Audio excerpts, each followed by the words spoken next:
요한복음 15장에 나오는 참 포도나무와 가지의 이 이야기는 1절에서 17절까지의 말씀입니다. 그런데 일단 1절에서 8절까지의 말씀만으로 함께 은혜를 나누어 보려고 합니다.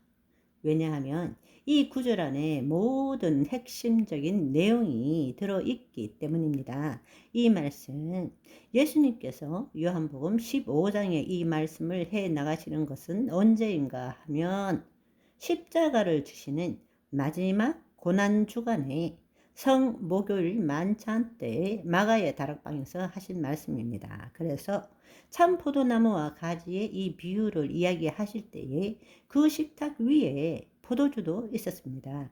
모든 제자들이 이 예수님께서 항상 포도주 이야기를 하고 포도나무의 이야기를 할 때에 이 이스라엘 사람들은 하나님께서 이스라엘 백성을 포도나무에 비유하고 있다라는 것을 그들은 구약을 통해서 이미 알고 있습니다.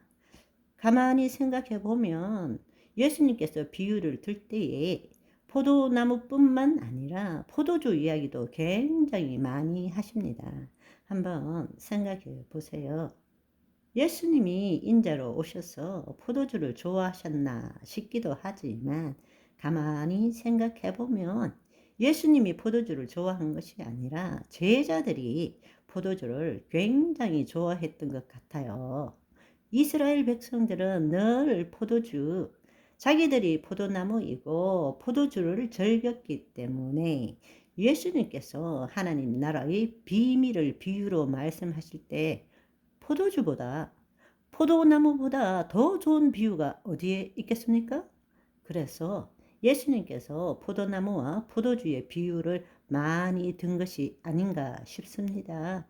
요한복음 15장 1절에서 8절의 말씀을 읽어 볼 테니까요. 여러분, 전체적인 흐름을 여러분들이 이해하시면 참 좋겠습니다. 나는 참 포도나무요, 내 아버지는 농부라. 무릇 내게 붙어 있어 열매를 맺지 아니하는 가지는 아버지께서 그것을 제거해 버리시고, 무릇 열매를 맺는 가지는 더 열매를 맺게 하려 하여 그것을 깨끗하게 하시느니라. 너희는 내가 일러준 말로 이미 깨끗하게 줬으니 내 안에 거하라. 나도 너희 안에 거하리라.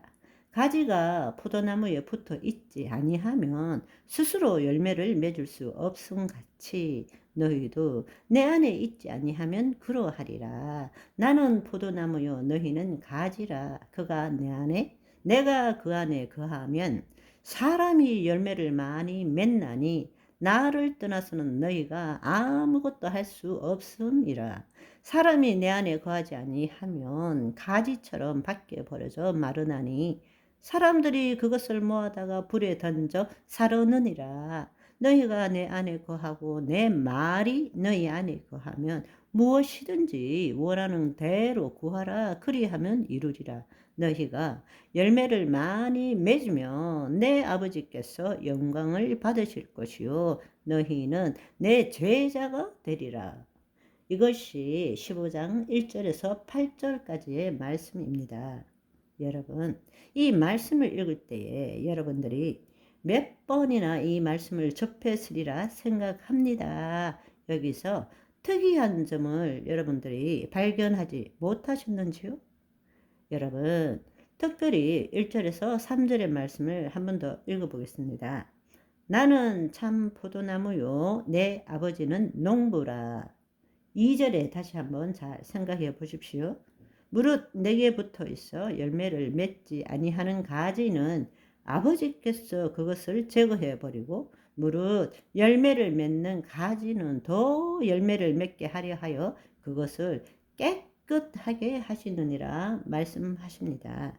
여기에 지금 가지가 이 말씀을 시작할 때의 전제가 뭔가 하면 가지는 예수 그리스도께 붙어 있다라는 것입니다. 지금 아버지께서는 포도나무에 붙어 있는 가지, 그 가지를 관리하신다고 말씀하십니다. 무슨 뜻인지 짐작이 가십니까? 이 예수님의 말씀의 시작은 어떻게 아버지 집으로 가는지에 대해서 말씀하신 것이 아니고 이미 포도나무에 붙어 있는 가지, 즉 예수 그리스도 안에 새로운 피조물이 된 자, 거듭난 자에 대한 이야기를 하신다는 것입니다. 이 말을 누가복음 15장에 비유해 보시면 첫 번째 집 나갔던 둘째 아들이 집으로 돌아와서 다시금 하늘의 시민권을 가지고 이 땅에 파송받은 그 상태에서의 이야기를 말하는 것입니다. 아멘. 이해되시죠? 그래서 이 둘째 아들이 어떻게 이 땅에서 주의 뜻을 이루는 삶을 살아야 되는지 그것을 이 말씀을 통해서 우리에게 알려주고 있다라는 것입니다. 포도나무 비유와 돌아온 탕자의 비유는 연결이 되는 것입니다. 믿음의 시작.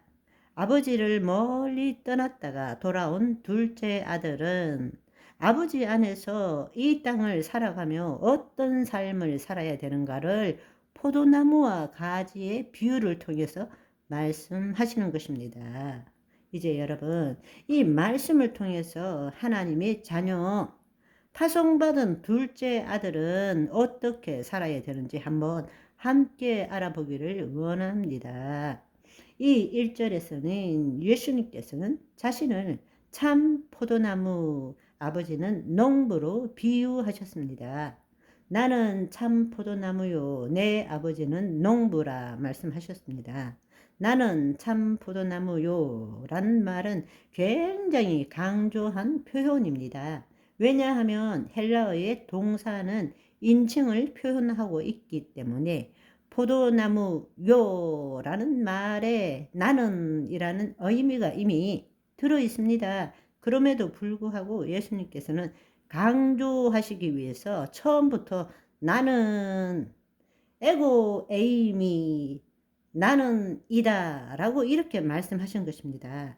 더더구나 포도나무 중에서도 가짜나 시원찮은 포도나무가 있기 때문에 예수님께서 에고 내가 참 포도나무다 라고 말씀하셨습니다. 그리고 아버지는 농부. 네, 그렇습니다. 오늘은 여기까지. 바이바이.